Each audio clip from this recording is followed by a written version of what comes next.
చల్లని నీడలు కన్న కొడుకు జంపన్న బిడ్డలు సారలమ్మ నాగులమ్మతో రాజ్యమేలుతున్నాడు పగీడిద్ద మహారాజు. ఇంతలో కరువు కాటకాలొచ్చాయి.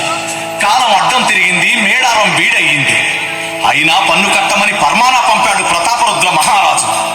పన్ను కట్టలేని స్థితిలో ఓరుగల్లుకు ప్రయాణమై ప్రతాపరుద్ర మహారాజుతో ఏమంటున్నాడయ్యా అంటే, కట్టలేరు ప్రజలు శిస్తు కష్టకాలమండి ఓ దొర, కట్టలేరు ప్రజలు శిస్తు పూట పూటకు తిండి లేక కట కట పడుతున్నారు నా బిడ్డలు, కట్టలేరు ప్రజలు శిస్తు కష్టకాలమండి ఓ దొర, కట్టలేరు ప్రజలు శిస్తు.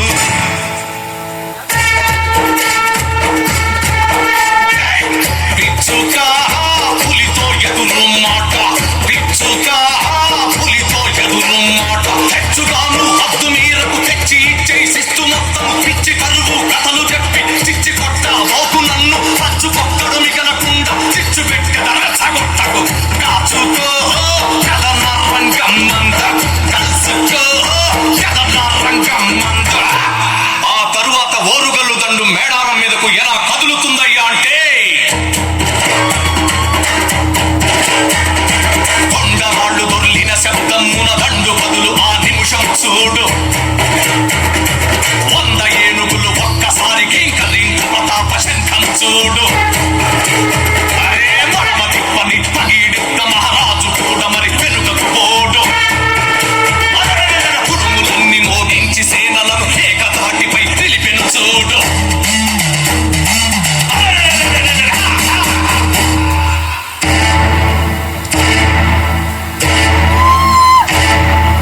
కందిరీగలై కౌరవులంతా అభిమన్యుణ్ణి చుట్టిన తీరు, జల్లాలతో పగిడిద్ద రాజును జల్లెడ తీరుగా పొడిచిరి చూడు.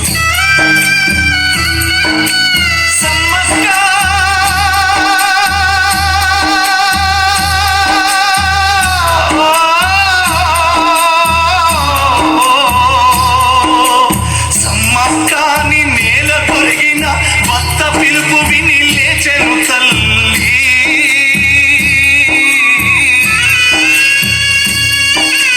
చెమ్మగిళ్ళని కళ్ళతోని తొడగొట్టి ఖడ్గమును పట్టెను తల్లి. తల్లిని చూసి కొడుకు బిడ్డలు ప్రజాపత్తులను పట్టిరి చూడు.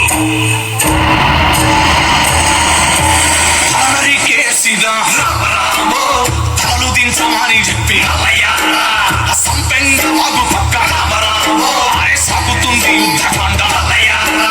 వెనక నుండి పల్లె మాయే రామరామో జంపన్న కూలిపాయే, జంపన్న నెత్తులంతా రామరామో సంపెంగ వాగు నిండే, నల్లని నీళ్లు చూడ రామరామో ఎర్రంగా మారిపాయే.